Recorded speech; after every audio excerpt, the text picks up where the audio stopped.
Namaste, my friends, and welcome back to the podcast. Today, we are going to be talking about one of my favorite topics, which is Dharma, or your soul's purpose. And I think this episode is great at this particular point because over the last couple of weeks on the podcast, we were talking all about manifestation. And part of that conversation was about uncovering what it is you truly desire from a soul perspective, and then how to bring that into the world. And once we understand what it is that we truly desire from a soul's perspective, then we can start linking that to our soul's purpose. It's a way of helping us to understand why we came here and what we are meant to do. So I think this is just a perfect, addition to that series of manifestation. Before we jump in, I want to remind you it's also the perfect time of year to start working with a coach like myself, to start your journey of self-discovery, to begin uncovering what's holding you back, what's keeping you stuck, and to step into a life that feels like yourself, that feels aligned, that feels purposeful and meaningful, that feels really peaceful because you know that you're in alignment and you know you're living your values and you know that you're using this precious time that you have here on earth wisely, that you're not going to look back and regret, wish you had done something differently. So this is a beautiful time to work together. If you are interested, there is a book a discovery call link in my show notes, and it is just 20 minutes. It's free. We get to chat. First of all, it's a win-win because I love to chat with any of my listeners and get to know them. So I'd love to just have the conversation with you. And then we can talk about if it's the right fit, if I'm the right fit for you, if this is the right time for you, if the programs that I offer work for you. We can have that whole conversation, get to know each other a little bit, and then take the next step if it feels aligned. All right, my friends, now on to this episode on Dharma. Before we begin, I wanted to read a series of quotes to you because this concept of dharma, that's the word we use, or sva dharma in yoga philosophy, it's not reserved to yoga philosophy. This is a concept that is in all the world's major religious traditions, wisdom traditions. It's talked about by spiritual teachers, by poets, by thought leaders. There is so much emphasis in these traditions on the importance of uncovering why you came here and what you were really meant to do. And so I wanted to just read some of these quotes to you and see if maybe one of them in particular lands for you. So here's the first one, Thich Nhat Hanh. The meaning of life is to find your gift. The purpose of life is to give it away. I happen to love that one personally. Pema Chodron, we don't set out to save the world. We set out to wonder how other people are doing and to reflect on how our actions affect other people's hearts. Mary Oliver, tell me, what is it you plan to do with your one wild and precious life? David White, the great question is not, what is my purpose, but what am I called to serve? And service is a big part of the concept of Dharma, which we will get into in a little bit. The Bhagavad Gita, which is an ancient text of yoga, an ancient yoga text. It is better to live your own destiny imperfectly than to live in imitation of somebody else's life with perfection. And I love that quote because it gives us permission to be messy. It gives us permission to not be good at things. And it's saying that although you may be able to do something perfectly, if it's not what is you are meant to be doing, if it's not the reason why your soul is here, that it's not only okay to walk away from it, it is highly encouraged that you do so because you came here for a specific reason. And even if that means in the beginning you're really bad at it. It's still better. It's still better than this other life that looks perfect from the outside but doesn't feel like perfection on the inside.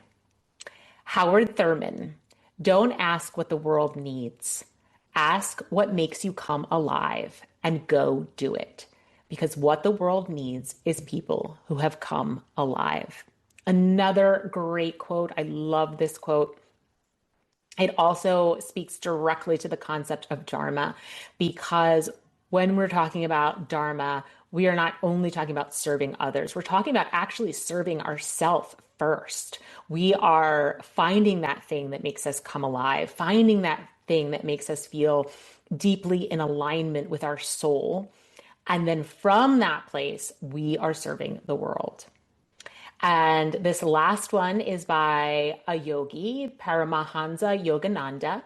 Your purpose in life is to find your own purpose and give your whole heart and soul to it. And I deeply believe in each one of these quotes. They are powerful quotes speaking to the importance of this concept of dharma. So, have you ever wondered why you're here? That is my first question to you guys. Have you ever wondered, what is the point of life? Why am I here? What would change if I wasn't here, if I kind of dipped out? Would it matter? Would anyone notice, right? Would the world be better or worse? These are questions that I think that many of us grapple with, especially as we enter midlife, because in the early stages of life, the early years of life prior to midlife, we are in a phase of accumulating, and there's nothing wrong with that. That is the kind of natural order of things. We are accumulating education. We are accumulating jobs or careers. We are accumulating friends and partners and children. We are accumulating material things like homes and cars and all the stuff that we use to live our lives. And that is normal and natural. But once we hit midlife, we've kind of done the things, right? Most of us have done all of that accumulating.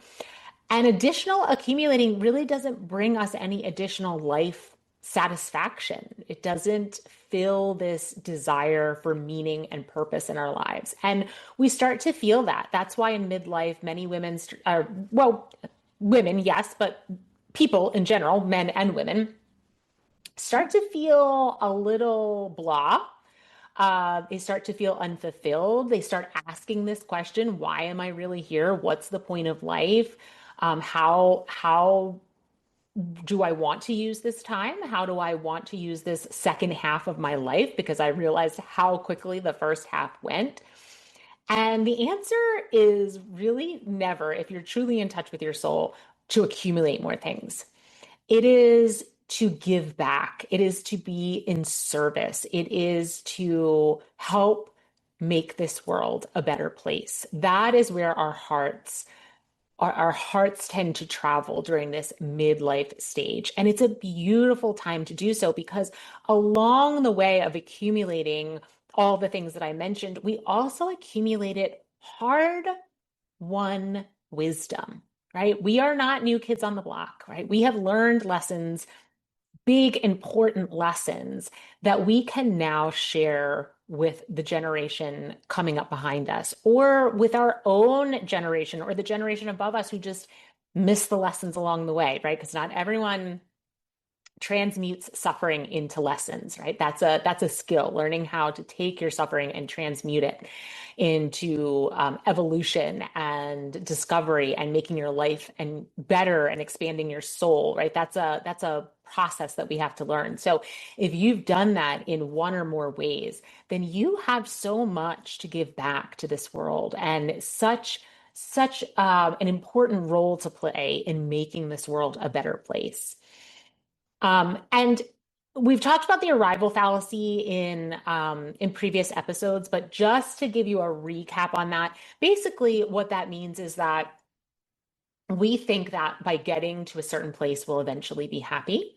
And again, we decide the next promotion will make us happy, the next partner or friendship or hobby or vacation or material possession will make us happy, only to arrive there. That's why it's called the arrival fallacy, and find that we have temporary pleasure or enjoyment from arriving there. And then once again, we're left with this kind of hole in our heart, this sense of being unfulfilled, of feeling like there has to be more to life, right? That's the arrival fallacy. But when we understand that we actually never arrive, that life is, if we allow it to be, a series of unfolding, continuous unfolding that never ever ends, and that true meaning comes from diving deeper and deeper into life versus staying on that horizontal plane of life. The horizontal plane is, where we perform all of our physical actions that we do. It's where we go to work and we do the dishes and we raise the kids and we pay the mortgage, right? That's the horizontal plane. The depth of life, the vertical plane of life, is about connection with yourself, connection to something greater than you, service, meaning, purpose, self-discovery. And so we never arrive there, right? That is a never-ending fountain of joy and meaning and purpose. And in midlife, that's where we need to go. We have spent most of our life probably living on that horizontal plane with maybe a little dip into that vertical plane. But in midlife, we're ready to live on that horizontal plane when we need to, right? We've still got to go to work and do the dishes and pay the mortgage. But we want to spend more of our time in the depth of life. And that's where Dharma comes in. That's where your soul's purpose comes in. Because Dharma doesn't care about the horizontal plane of life. It doesn't care about success or money or accolades. It doesn't care about who thinks you are important or who thinks your Dharma is important. It really only cares about being expressed, about taking whatever it is, this fire that is burning inside of you, and bringing it to life on the outside of you. And so we all have a choice, and that choice is either to fulfill our dharma, to step into a dharmic life, which is a life of purpose, or to live an adharmic life, which basically means the opposite of your purpose, right? Living outside of your purpose. And really, that choice is the choice between emptiness and fulfillment, because we will never truly feel fulfilled until we step into our dharma, until we live a dharmic life, until we stoke the fire that's inside of us and allow it to come out of us and to serve others in the process. So what does it feel like, right? What does it feel like to be in dharma, to live it? How do you know, right? If you're in your dharma, what does it feel like in your mind? What does it feel like in your body? So you'll know when you're in dharma, when you feel joyful, when you feel free, when you feel in flow, when you feel creative, connected, inspired, fulfilled, supported, impactful, resilient, grounded. These are all ways that you know that you're in dharma. And Dharma doesn't have to be just one thing, right? So it's not a job title, it's not a role, it's your way of being in the world in every aspect of your life, in your work, in your relationship with your partner, in the way you parent, in the way you have conversations with people on the street or your grocery store clerk, right? Your dharma is your essence, the essence of who you are. Now, once you understand your dharma, you may funnel that into a particular profession or a particular hobby, but it's not something that only lives there. So, for example, I consider myself to be a spiritual teacher, a guide, a space holder. These are all parts of my dharma. And I do that. I do that as a coach. I do that as a workshop facilitator and a speaker and a yoga teacher.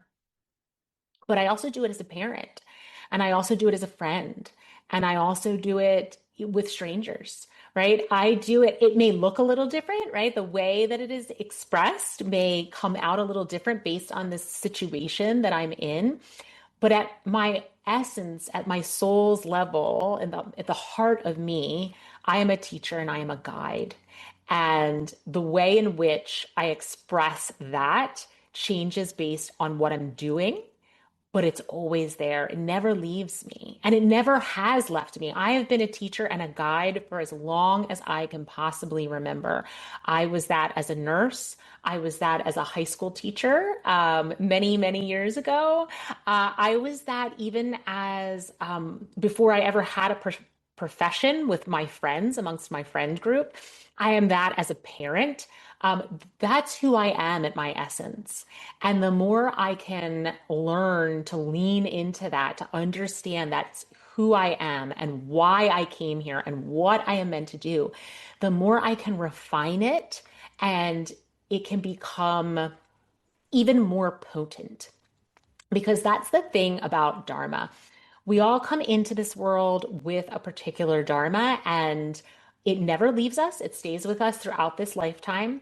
But the more we recognize it, the more we pour ourselves into it, the more we accept that's who we are, the more potent it becomes, because it's almost like a funnel, right? So you know how a funnel starts out really wide and gradually narrows until it goes into that little part in the bottom. I'm sorry, I don't know the names of the different parts of the funnel, but the little tube that comes out the bottom.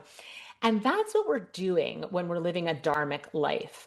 We are taking all of our experiences, our gifts, our knowledge, our wisdom, our self-discovery. We're taking everything really that happens to us in life, and we're funneling it down to the most concentrated form of our dharma that we can express. And so when I use myself as an example over a lifetime, being someone who is always the listener for my friends and someone that people came to for help, being the high school teacher, being the nurse, being the yoga teacher, being the coach, right? These are me further and further and further refining my dharma and getting closer and closer to my essence, right? Each one of these steps has brought me closer to my truth, because that's another way we can define dharma. It is your truth, right? The truth that cannot be denied, the truth that cannot be changed. And as we become more and more aligned with who we really are, and we step more into our dharma, right? That funnel gets more and more narrow. Life becomes magical, and it becomes effortless, and it becomes so beautiful. So we talked about what it feels like to be living on purpose or living in your dharma, but what does it feel to be not living in your purpose or adharmic? Well, it feels all the opposite emotions, right? So you're probably going to feel contracted. You may feel anxious, a little dull or depressed, nervous. You feel tight in your body. You feel uninspired. Life's trials tend to really bring you down, because the thing about Dharma is that when you're really living your soul's purpose, it generates this energy inside of you. And that energy protects you. It makes you resilient to life's challenges. And we're always going to have challenges, whether you're living a dharmic or an adharmic life. Challenges are going to come your way. That's not going to stop. But it buffers you against those challenges, and it helps you to find the lessons and the meaning in the suffering much more easily. And it helps you transmute that suffering into your dharma, right? So you can take whatever suffering you're experiencing and learn and grow from it, and then help it to further concentrate your dharma, further funnel down your dharma. If you're in a dharma, you may feel like you can never get into a flow state, or you just don't feel creative. You feel kind of stuck when it comes to creativity. You can feel very ungrounded. So we mentioned dharma, it grounds you, right? It gives you purpose. It gives you something to live your life by, right? Everything comes back to this, right? If we filter all of our choices and our decisions and our thoughts and our actions to this essence of who we are, if we don't have that, what are we filtering through, right? How are we making our choices, our actions, our thoughts? What are we using to guide us when life gets really noisy? And life gets really noisy and it can pull us off course. And our dharma is our way. It's part of our North Star. It reorients us to our truth, to our internal truth. So here's the question. How do we lose our way, right? If dharma is something that we're born with and it stays with us through our entire lifetime, how do we lose it? How do we not know what it is? And first, let me just say, if that's you, that is, there's no shame, right? This is something that happens to many, many people. It certainly happened to me. I work with all kinds of people who that's why they're working with me, right? Because they've lost their way. So this is not something to feel bad about or feel shameful about or beat yourself up about. It really is kind of the natural course of life, to be honest. I think I think life is designed really to pull us off course, and the work of our lifetime, the work of our own personal lifetime, is to return to our center and to learn as much as we can about ourselves in the process. So if this is you, if you're feeling off center, you don't know what your truth is, you're feeling uninspired, anxious, dull, or depressed, right? All these things that I mentioned, it's okay, right? You can always come home to yourself. It is never, ever too late to do that. But the question remains, it's how did you get pulled off course? Well, during that accumulation phase of life, when we're building our identity and we are developing physically, mentally, and emotionally, we are very, very impacted by what's around us. So we're impacted by our parents, we're impacted by our friends, the school system that we attend, the type of education we received. We're impacted by the culture at large, as well as whatever microcultures that we're involved in. That may be the culture of our extended family, our religion, our ethnicity. These are all impacting us. And on top of that, we have certain experiences that may pull us off the path. We have social media, right? Where we're constantly comparing ourselves to other people and what they are doing. We live in a really busy world. Dharma comes through stillness. That's where we start to really feel in to who we are and why we were meant to be here. Stillness and silence. Well, stillness and silence are not highly regarded in our culture. So oftentimes we haven't spent a lot of time in stillness and silence. And that's where the answers lie. The confusion comes in the constant stimulation. And that's really the bottom line is we live in a world of constant stimulation. So between all of the messages that we received and experiences that we've had, in the first half of life and the busyness of life still in this phase, because I guarantee you're probably still really busy and getting tons of stimulation every single day, it's hard to hear our inner truth. So we need to get quiet. We need to listen. We need to be patient. But we also have certain things that we can do to help us along the way. And we're going to talk about those in a minute. But the other thing that before we talk about the exercises that I'm going to go through with you, the other thing that I want to make sure is clear is something we talked about in one of our manifestation episodes recently, which is that you are in a conversation with the universe. So you come into this world with your dharma, with the essence of who you are. And the way you express that will change over your lifetime. And it's supposed to change. It's supposed to evolve, right? Because we're in that funnel and we're further and further and further getting closer to the essence of who we are and refining our dharma. But that refinement requires us to be in communication with the universe, to listen to what it has to say, and to make micro adjustments in the material world so that we can get closer. So let's say, for example, that you feel like your dharma is music, that you want to play an instrument or to sing in some way. And originally you feel like that is becoming a really well-known artist, right? That's what you believe your dharma to be. But as you step into the life of creating music, you're hitting roadblocks, you're hitting walls. Things are just not working out for you. And there's a certain part of that that's okay, right? There's a certain part of that life's not always going to work exactly the way you want in exactly the timing that you want it to work, right? Sometimes we do have to just keep at it.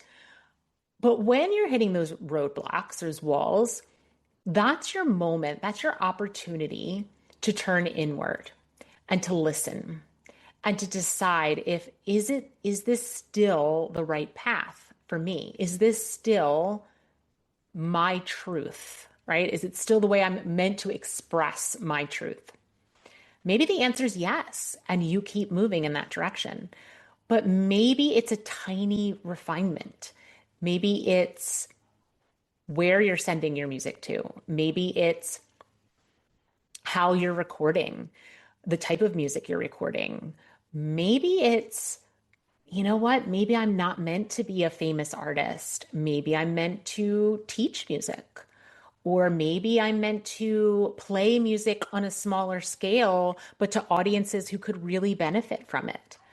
Right? There's so many ways that you can express this dharma of music, but it requires that that conversation with the universe. That when doors are not opening, that we question the path and then we decide if we continue exactly as we are on this path and we just need to be patient and surrender and wait for the universe's timing, or is it an invitation to make a micro pivot? A micro pivot. Notice that I said the word micro, right? This is not, I'm totally giving up music altogether.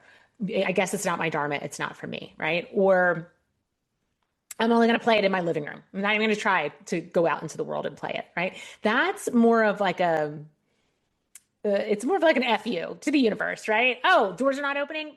Screw this. I'm not doing it. No, that's not what I'm talking about. I'm talking about listening for the small 1% shift that you can make that still feels deeply authentic and truthful to you.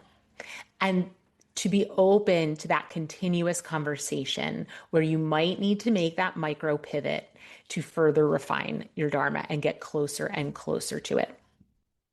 I can tell you as a business owner, this is something that I do on a regular basis, a very regular basis. I am further and further refining my dharma and how I want to express it in this world. And there are certain basic truths that I know so deeply that I cannot be pulled away from them because they feel deeply aligned with who I am. But there's a lot that feels right in a moment until it doesn't. And then once it doesn't, that's the invitation to make the micro pivot. Okay, so let's talk about some things you can do in real life to help you get there. If you're like, I really don't know, I am so lost. And let me tell you guys, this was me for so long. I can't tell you how long I felt this way of, I feel like when God created me or created humans, he's stuck a purpose in everybody. Like if you could imagine like a conveyor belt, right? And we're producing humans and drop, everybody gets a purpose dropped inside of them. And somehow there was some sort of glitch with the conveyor belt and I was missed and they didn't put a purpose inside of me. That is how I felt for decades. That's how I felt for decades. And I felt so unfulfilled and I knew that. And I knew I was deeply seeking purpose But yet I truly could not tell you what it was.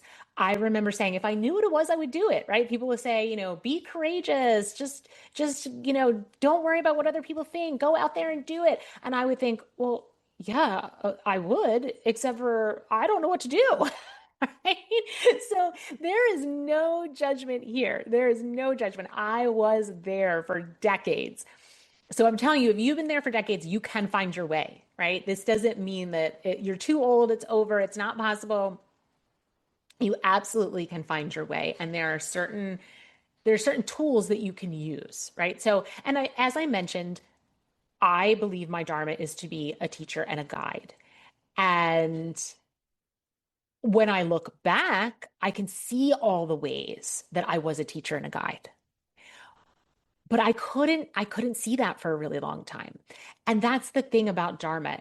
When you start kind of honing in and getting in touch with your soul and your desires, your soul desires and who you are, you will be able to turn back around and look at your life and see all the ways that you actually were doing this throughout your life and you just weren't putting the pieces of the puzzle together. Because our dharma is so so much of who we are and so deeply entrenched in our soul, there's no way that we can't express it. It's just, are we expressing it with intention or not? And are we choosing to live mostly from that place of our essence, from our soul's purpose? Or are we just kind of sometimes visiting it, but mostly living an adharmic life, mostly living outside of our essence and our purpose? That's really the trajectory, right? It's taking these things that when you look back and you start saying, "Oh gosh, I was always this person and I was always expressing it. It's just that I was doing it kind of every once in a while and it felt really great when I did it, but um, I thought it was just like something that I did once in a while, not who I was, right? I thought these other things over here were more important than that. That's a lot of times where we realize we've gone off course, right? I thought getting that job was real more important. I thought getting those accolades were more important. I thought making that money was more important. And so this other thing that was I kind of couldn't not do, I discounted it, not realizing that that was actually the most important thing. And that the more I can live in that space, the more fulfilled, happy, peaceful, grounded, um, the more love I will be able to give and receive. It really is the essence of life. So, all right, our practices that I promised you. The first one is to grow your relationship with your body.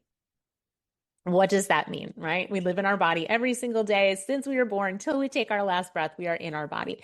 But many of us actually live from the neck up, right? We live in our heads. We live from a place of thinking, analyzing, dissecting, judging. We live from a logical state of being. What makes sense? What doesn't make sense? What is considered right, quote unquote, or wrong, quote unquote, by society and culture and traditions. But our bodies tell us the truth. So our minds will lie to us all day, every day, because that's where your ego lives. Your ego lives in your mind, and your ego is concerned with one thing and one thing only, which is survival. So we need our ego, right? We wouldn't have made it this far in life if we didn't have one, right? We somehow would have killed ourselves. We absolutely need an ego. But when we live solely from our ego, that's when we get off track because, as I mentioned, the ego is concerned only with keeping you alive. It's not concerned with fulfillment. It's not concerned with you expressing your essence or having meaning in your life or serving others or having a deep connection to yourself.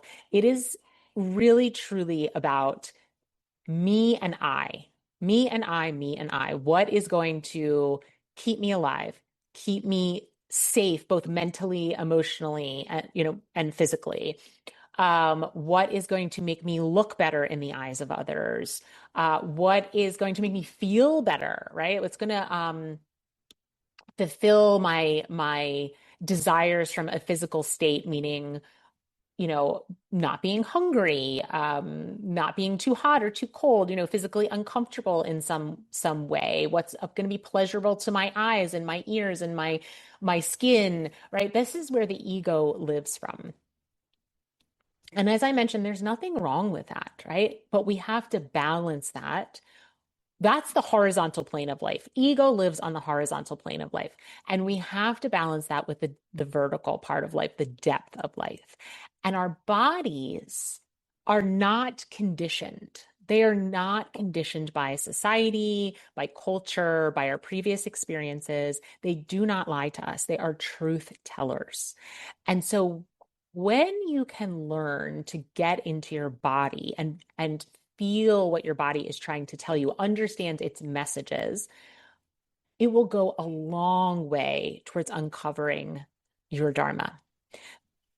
Because when you're in dharma, you will feel it in your body. You will feel expansive, you will feel peaceful, relaxed, you will feel joyful, in flow, right? These are all sensations you will feel in your body. It may feel like spaciousness. It may feel like warmness in your chest, right? In your heart chakra area. It may feel like a flutter of excitement in your belly. It may feel like just this like expansiveness, almost as if your body takes up the whole room. It may feel like peace, right? Everything else falls away. The mind is not, churning out thoughts a million miles an hour. You just feel focused. And paying attention to those signs in your body is powerful when it comes to uncovering your dharma. And I have an episode that I previously recorded. I will put it in the show notes, about what it feels like to get into your body.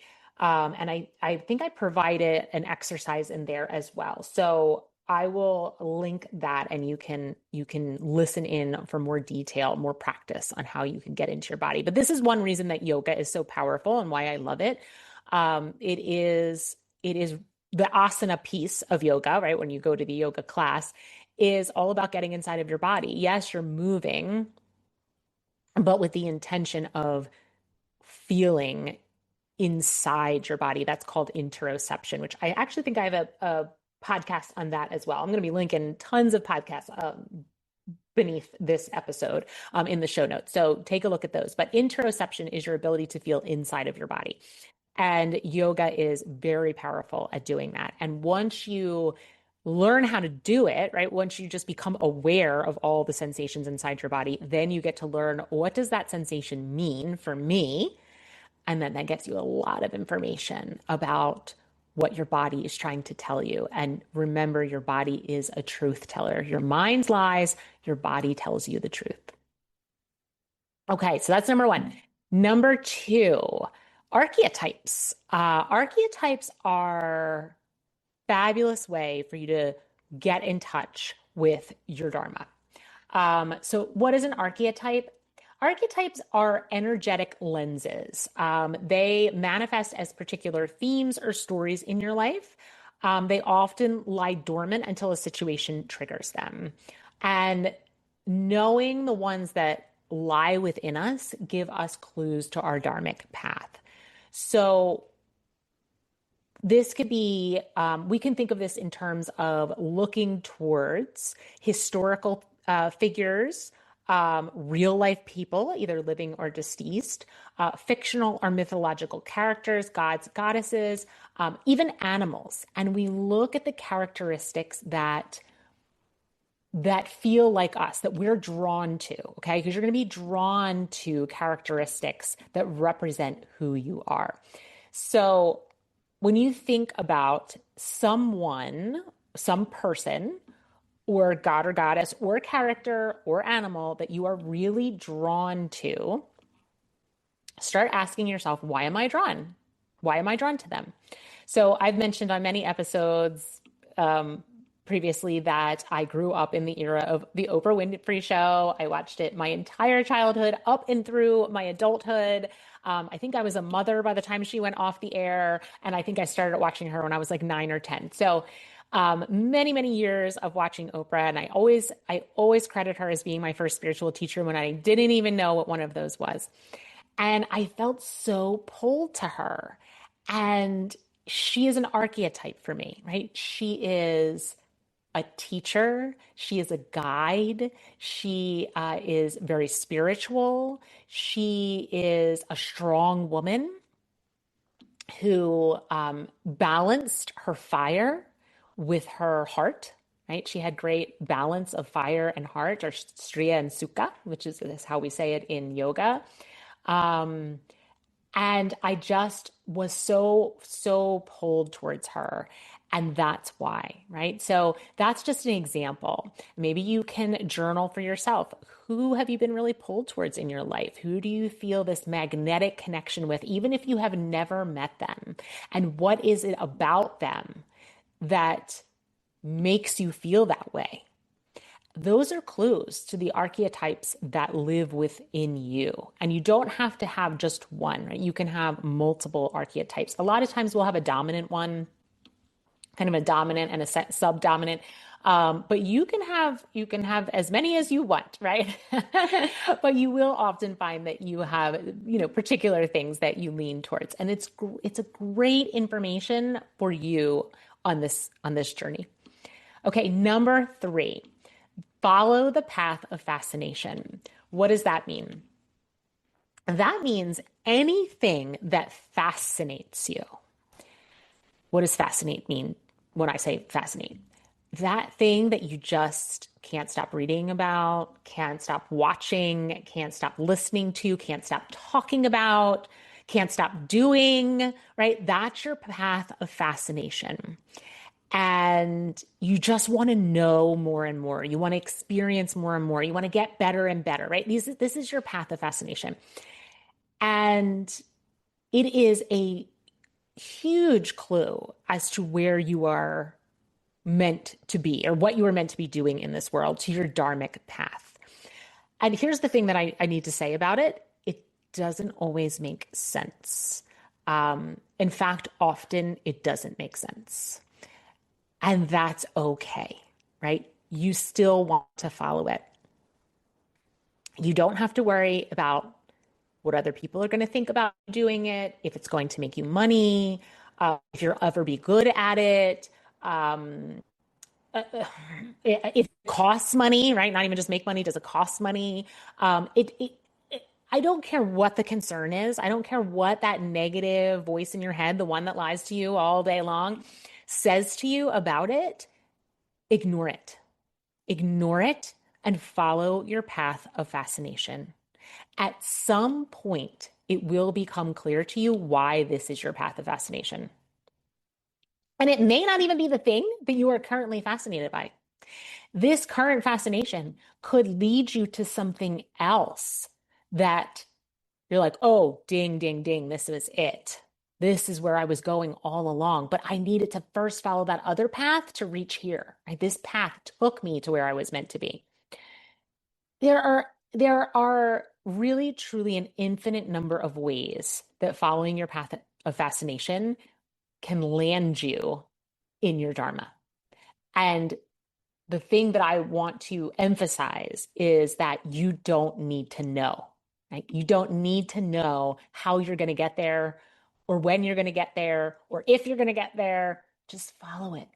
Just follow it and follow all the joy that comes with it, right? Because we're really fascinated by something, then engaging with it is fun, right? It can sometimes be hard and challenging, but it's also fun and playful and joyful. So follow it, enjoy it. Don't worry about where it's going. I give you a permission slip here and now in this moment. I am writing it out and I am handing it to you to follow what lights your heart and soul on fire without any concern about what it means. Just do it. I love the Nike slogan. Just do it. Okay. Just do it. Okay. Next one is real tangible, practical. maybe write a list. What am I good at? One list, what am I good at? And another list, what do I love to do? And then cross reference those lists. Find the things that showed up on both of those lists. So I'm going to give you an example. I love to play a musical instrument. Currently thinking about playing the ukulele. I played the guitar many years ago. I raising children, all the things I haven't played in a while. I'm looking to get back to it, and I'm thinking about doing the ukulele this time. Not the point. Point being, I stunk at playing the guitar, okay? I was not a good guitar player. I enjoyed it. I loved it. It was fun. But I was not good at it. So if I was writing my list, I may write on the list, love to play a musical instrument on what do I love to do, but I would not be writing that on what am I good at, right? So that would not be leading me towards my dharma because it's not showing up on both lists. So that's what you want to do. You want to write those two lists, cross reference them, pull out the pieces that are showing up on both of those lists. And then once you do that, take an inventory of your life and look at where maybe those things have shown up over and over in your life. And that's going to be a really, really big clue as to where you're meant to be going.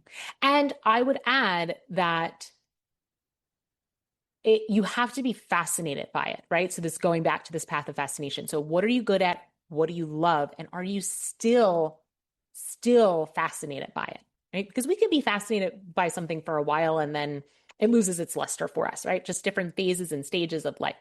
So are you good at it? Do you love it? And are you still fascinated by it? All right, so that was number 4. Number 5, how can I serve? How can I serve? So dharma is, I mentioned, not, dharma is not about just you. Dharma is about raising your own consciousness, elevating your own soul, evolving your own soul. But it's also about doing that for the world in whatever way that looks like, right? So you're going to be able to serve in your way. I hope that this podcast is of service to people, right? This is what I love to do. I love to teach and I love to guide and I love to hold space. And I do that through this podcast. And I'm hoping and I love it and it lights my soul on fire. And I do it in service of others, right? Hopefully there's something that I say or some tool or practice that I give you that makes you feel seen, makes you feel more peaceful, makes you excited about life, helps you find your purpose, helps you connect to yourself or connect to the world in some way, right? That is my intention behind my dharma, right? Behind the service portion of my dharma. So how can you serve the world? And when you think about how you want to serve, it's going to be natural for you to kind of uncover a piece of your dharma because how do I want to serve? Well, I want to really at its root, I want to help elevate global consciousness, right? That's how I want to serve. But how do I want to do that?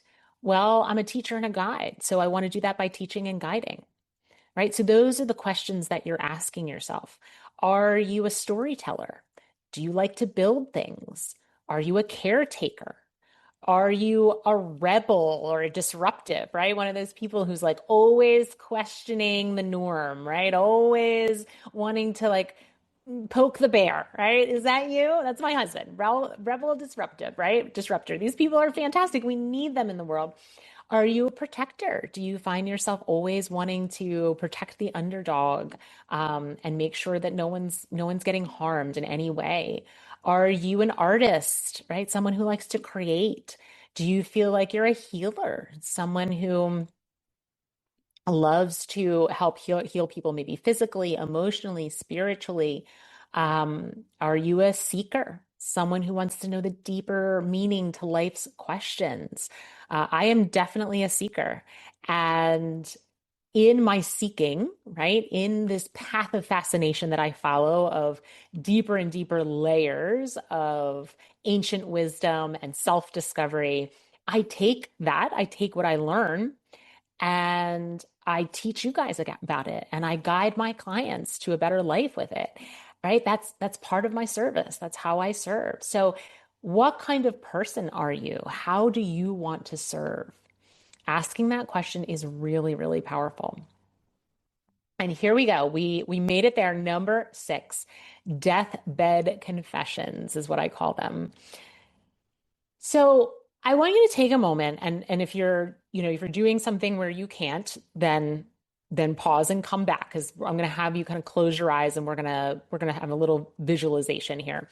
So if you're driving the car, you could just listen in, maybe do this visualization later, but make sure that you're safe, whatever you're doing. And I love this visualization because there's a book. It's called The Top 5 Regrets of the Dying. It's by Bonnie Ware. And she was a hospice nurse. And so she sat with dying patients for many, many years. And she started to notice themes coming up about the things that people would say on their deathbed, the things that they wish they had done differently in their life. And so she realized that there were really primarily 5 things that people regretted when they were on their deathbed. And the absolute number one was, and this is a quote from her book, I wish I had had the courage to live a life true to myself, not the life others expected of me. That was the number one regret of dying patients. That doesn't, is if that's not a wake up call, I don't know what is, right? Do you want to get to your deathbed and look back and say, I should have, I wish I had, I wish I would have been courageous enough. I wish I would have put the time aside for the self-discovery work. I wish I would have followed my path of fascination and not worried about what other people thought or where it was going. I wish I would have leaned into my relationship with my body so I could understand what it was trying to tell me, right? We don't want to be there. We want to, as Mary Oliver said, live this one wild and precious life to its fullest. So if you're in that space that you can close your eyes, I invite you to do so.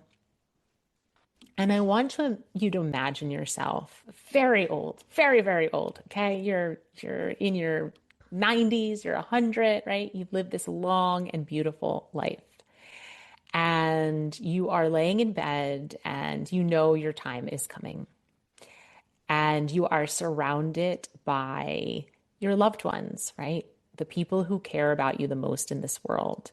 Maybe that's a partner or children or grandchildren. Maybe it's soul connected friends.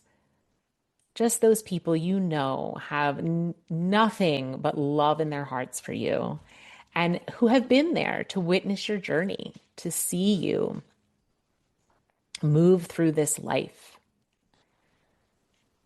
Now, what do you want those people to be saying about you? As you're laying there and your eyes are closed and you can hear them talking about you and they're talking about who you were, right? And the things that they so admired about you. What do you want them to be saying? Do you want them to be saying that you lived with purpose, right? That you knew who you were and you went after life with wild abandon? Do you want them to say that you were courageous? Do you want them to say that you really served others, that you made a difference in this life? Going back to what kind of person am I? Do you want them to say she was a teacher, a healer, a beautiful artist? She was a guide, a protector, a visionary. She was a rebel, right? She was a rebel. She never allowed anyone to convince her of anything until she proved it to herself. She was a beautiful storyteller. or she built amazing things, whether that be skyscrapers or businesses or homes, right? Or she was a seeker. She was always looking for deeper meanings, greater understanding, diving into that vertical aspect of life. What do you want them to say about you?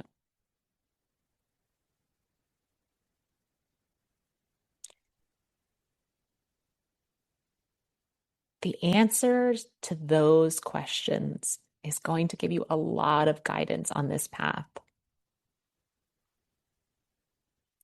When we think about what we want to leave behind, right? The legacy that we want to leave behind and the permission that we want to give to our loved ones, because by being all of who you are giving permission for those you love to do the same, and for anyone you come in contact with to do the same. So is that how you want to leave this world? And if it is, then what do you need to start doing now? So that when you are that 90-something-year-old lady laying in the bed surrounded by your family, you feel peaceful. You don't have those regrets. You feel like, yeah, I did it. I lived this wild, precious life. I committed to who I was. I'm proud of myself and I'm proud of what I've done. And I've loved and I've served and I've done it from the seat of my soul. All right, my friends, I hope those 6 tools are helpful for you. I would definitely go back, re-listen to them, journal on them. They are really helpful when you feel super lost about where you are and what you're meant to be doing. And if you need additional help along the way, then that is why I'm here. That is what I do as your coach and your guide, is to help you to go deeper into things like this, right? This is what we do together, along with helping you to release any resistance. We come up against resistance when we want to step into change, and that's normal. That's so normal. And often we need a guide to help us move through that resistance. So book that clarity call, link in my show notes, and also go into the show notes and check out all the other episodes that I'm going to link in here, because as I was going through this, I was thinking of more and more episodes that would help you with these tools to give you a little more depth and clarity on them. So I'll link as many as I can find. Go searching in the archives for you and check them out. Have a beautiful week, my friends. I love you all so much. See you next time.